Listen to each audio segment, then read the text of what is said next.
Russia, 1959. 9 bodies are found frozen, mutilated, and half-dressed in the snow. Miles from their torn-apart tent, no one knows why they fled or what they were running from. They were experienced hikers. They had maps. They had gear. What they didn't have was a chance. This isn't a ghost story.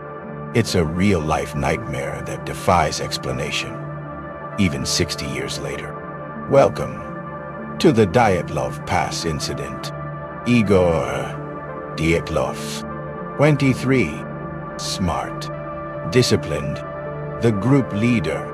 He assembled a team of 8 young students, all skilled hikers, for a 200-mile trek through the Ural Mountains in Soviet Russia. This wasn't a weekend trip. This was a Category 3 expedition, the hardest level possible. 9 people, 6 men, 3 women. They joked, laughed, took pictures, wrote in journals. They didn't know. They were writing their own obituaries. Their goal, reach Mount Oderton. But something happened along the way. By February 1st, they'd reached the slopes of Kolatsiakl, a name that means Mountain of the Dead in the local Mansai language. The weather turned brutal. Whiteouts, 30-degree sea winds. Instead of turning back, they pitched their tent high on the mountain slope. The weather turned brutal. Whiteouts, negative 30 degrees Celsius winds. Instead of turning back, they pitched their tent high on the mountain slope. When they missed their return date, no one panicked. Delays were common, but days turned to weeks. Parents begged. Friends searched. Finally, February 26th, searchers found the tent. It had been slashed open from the inside.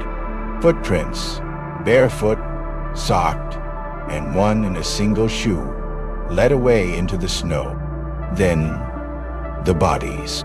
2 of them, Yuri Krivonishenko and Georgy Doroshenko, lay under a cedar tree. No shoes, stripped to their underwear. Hands burned, as if they tried to climb the tree. Bits of skin torn from their bodies. Nearby, 3 more. Dyatlov, Kolmogorova, and Slobodin, crawling toward the tent as if trying to return. Faces frozen, in agony.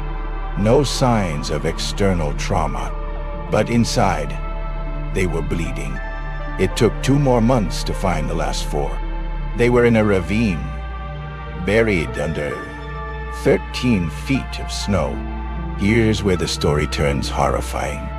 Lyudmila Dubinina, missing her tongue, eyes, and part of her face. Nikolai Sibyl-Brignol, skull shattered. Semyon Zoloreryov, ribs crushed. Alexander Kolevatov, neck twisted, body oddly preserved. Doctors said the force required was like a car crash, but with no external wounds. What could do this? The Soviet report was vague. Cause of death, a compelling natural force. What does that even mean? They said hypothermia, panic, avalanche, but no signs of an avalanche were found. The tent was still half standing.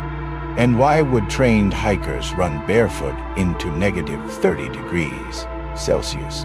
Something doesn't add up. Some say it was a katabatic wind. Sudden, brutal gusts that can blow you off a mountain. Panic sets in. People run. But it doesn't explain the crushed bones or missing eyes. Others blame infrasound, low-frequency wind through the mountains that can cause intense anxiety and hallucinations. But could sound alone kill 9 people? Then come the stranger ideas. Locals spoke of Mansi spirits, punishing those who entered sacred land. But the Mansi were peaceful. No proof ever surfaced. Then there's UFOs. Strange lights were seen in the sky that night. Even the official files mention them. Did they see something they weren't supposed to? Here's where things get really dark. The area was near a secret Soviet testing zone. Some believe they stumbled upon military experiments, parachute mines, chemical weapons, or worse, the way some bodies were burned. The orange tint on their skin, the high levels of radiation on their clothes. Why were the files classified for decades? The case was closed quietly. No one arrested. No clear answers. Families were left in the cold, much like the victims themselves. They buried their children without truth. For decades, the Soviet Union silenced questions, but the mystery only grew. In 2019, Russia reopened the case. Conclusion: Avalanche. But experts say the terrain doesn't support that, and it still doesn't explain the blunt trauma, the missing tongue, the slashed tent. Many believe the new answers were just a cover-up. 9 young lives, frozen in time, a mystery buried in snow and secrecy. We may never know what happened that night in the Dyatlov Pass, but the silence of those mountains still echoes. And whatever it was terrifying enough to make them run for their lives into the dark and never come back.